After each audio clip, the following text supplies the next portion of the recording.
Was mögen Nati und ich noch mehr als lesen? Genau, wandern. Und das haben wir im Juli gemacht und dabei viele Dialektbeispiele gesammelt. Wir zeigen euch heute 2 davon und ihr lernt damit wieder viele typische Dialektphänomene. Also, gehen wir's an. Grüß euch, wir sind Nati und Verena aus Salzburg. Bei uns dreht sich alles um das Deutsch und das Leben in Österreich. Wir begleiten euch auf eurem Weg vom ersten Kontakt mit dem Dialekt bis hin zum Moment, wo Gespräche verstehen kein Problem mehr ist. Wenn ihr in Österreich wandert, dann wird euch immer wieder Dialekt begegnen. Wir haben auf dem Ingolstädter Haus im Steinernen Meer geschlafen und dort tolle Dialektbeispiele gefunden. Die Hütte liegt auf über 2000 Meter und bietet tolle Ausblicke. Wir empfehlen euch die Wanderung definitiv. Starten wir aber jetzt mit dem ersten Dialektbeispiel. Und zwar ist es eine typische Begrüßung in Österreich. Beispiel 1. Grüß enk. Noch bevor wir die Hütte betreten haben, wurden wir schon mit Dialekt begrüßt. Und zwar mit Grüß enk. Eine sehr typische Begrüßungsfloskel in Österreich startet mit Grüß, was von Grüßen kommt. Aber im Dialekt ändern wir das Ü oft zu einem Doppelvokal, wie hier eben zu einem Ir.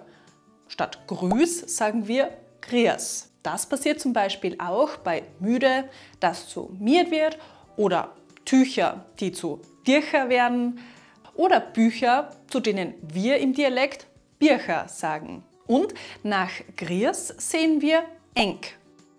Je nachdem, wen wir begrüßen möchten, verwenden wir ein anderes Personalpronomen. In unserem Beispiel wurde das Pronomen enk verwendet. Das ist typisch für Dialekte im südlichen Teil von Österreich. Es bedeutet euch, also grüß euch. Ihr habt wahrscheinlich auch schon einmal die Version grüß euch gehört. Das ist in Österreich auch typisch. Es kommt einfach auf die Region an, in der ihr euch befindet. Verena und ich würden zum Beispiel immer grüß euch sagen. Und wie würden wir nur eine Person und nicht mehrere begrüßen? Genau, mit Christi. Statt enk oder eich sagen wir jetzt die, was dich bedeutet.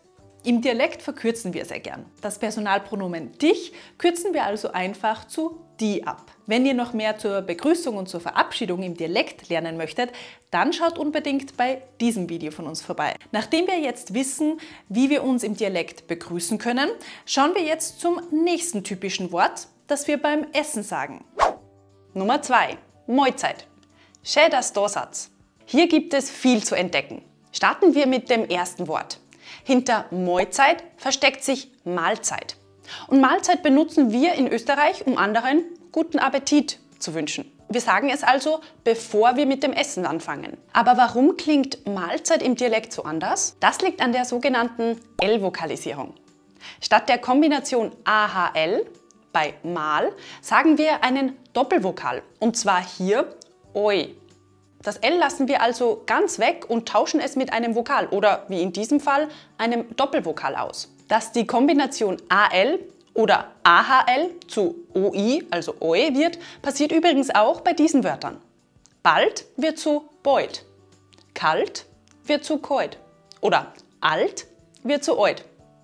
Gut, jetzt kennen wir Mahlzeit. Dann sehen wir hier noch schön, dass du da seid. Das ist eine sehr nette Phrase, die ausdrückt, dass wir uns freuen, jemanden zu sehen. Könnt ihr den Satz verstehen? Schön ist ein Adjektiv und heißt schön. Wir würden zum Beispiel auch schön oder schönen Tag statt schönen Tag sagen. Oder schönes Wochenende statt schönes Wochenende.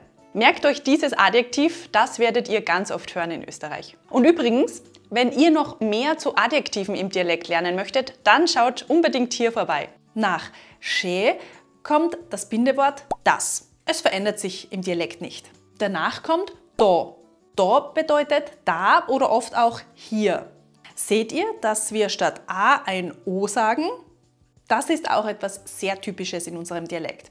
Zum Beispiel sagen wir deshalb auch Tag und nicht Tag, Bad statt Bad oder Wasser statt Wasser. Und das letzte Wort ist auch noch sehr spannend. Hinter Satz versteckt sich nämlich das Verb sein. Und zwar konjugiert in der zweiten Person Plural. Also statt dem standarddeutschen seid sagen wir im Dialekt Satz. Auch die Schreibweise mit T, also Satz mit T statt D, ist üblich. Bei Satz passieren 2 typische Dinge. Einmal verändert sich der Doppelvokal ei zu einem A. Falls ihr unser Video zur Negation oder zu den Artikeln im Dialekt kennt, dann wisst ihr hier schon, dass zum Beispiel die unbestimmten Artikel ein oder kein zu A oder K werden. Und die zweite typische Besonderheit, die wir hier sehen können, ist das S am Ende.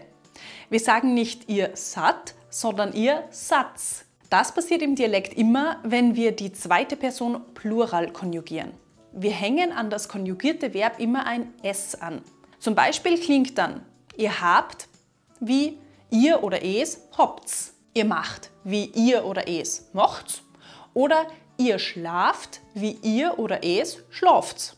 Zu den Personalpronomen und den Verben haben und sein haben wir übrigens auch schon mal ein Video gemacht. Das ist eine Pflichtlektüre für euch, wenn ihr die Dialekt-Basics beherrschen möchtet. Der ganze Satz bedeutet also übersetzt, schön, dass ihr da seid. Habt ihr bemerkt, dass das Personalpronomen ihr einfach ganz fehlt? Das ist auch sehr typisch. Sehr oft, wenn es klar ist, welche Person gemeint ist, lassen wir das Personalpronomen einfach weg. Somit können wir ganz einfach effizienter sprechen. Alles klar? Super! Dann sagen wir Danke und schön, dass ihr da seid. Schreibt uns jetzt nach unten einen Kommentar und erzählt uns, was ihr euch vom heutigen Video gemerkt habt. Wir hoffen, dass wir uns auch nächsten Samstag zu einem neuen Video wiedersehen und bis dahin wie immer nicht vergessen, gemeinsam macht Deutsch und Dialekt in Österreich doppelt so viel Spaß. Hast, habt's, hab, ham. Welches Verb ist das?